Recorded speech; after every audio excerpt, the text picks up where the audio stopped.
Itel officially বাংলাদেশে দুইটা phone launch করলো, আইটেল S25 আর itel S25 ultra.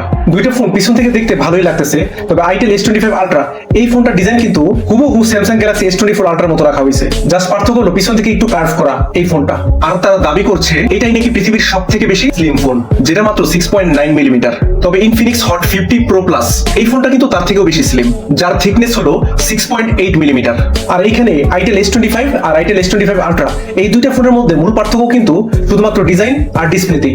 Itel S25 এ যেখানে ফ্ল্যাট ডিসপ্লে দেওয়া হয়েছে, সেখানে আইটেল S25 আলট্রাতে কার্ভ ডিসপ্লে ইউজ করা হয়েছে। তবে বাকি সবকিছু কিন্তু প্রায় সেমই বলতে গেলে এই দুইটা ফোনে। যেমন দুইটা ফোনই ব্যবহার করা হয়েছে 6.78 ইঞ্চের একটা অ্যামোলেড ডিসপ্লে, যেটাতে 1 বিলিয়ন কালার সাপোর্ট করে, এবং এটি কিন্তু ফুল এইচডি প্লাস রেজোলিউশন একটা ডিসপ্লে, যার পিক ব্রাইটনেস হলো 1800 নিটসের, এবং রিফ্রেশ রেট হিসেবে দুইটা ফোনই থাকবে 120 হার্টজ। আর এই দুইটা ফোনই প্রসেসর হিসেবে ব্যবহার করা হয়েছে ইউনিসকের একটা নতুন প্রসেসর, সেটা হলো ইউনিসক T620। আর এই ফোন দুটাতে মেইন ক্যামেরা হিসেবে পাবেন 50 মেগাপিক্সেল একটা সেন্সর, আর ফ্রন্টে পাবেন 32 মেগাপিক্সেল একটা ক্যামেরা। আর এই দুটো ফোনই 5000 mAh ব্যাটারি ইউজ করা হয়েছে, সাথে বক্সে পেয়ে যাবেন 18 ওয়াটের একটা চার্জার।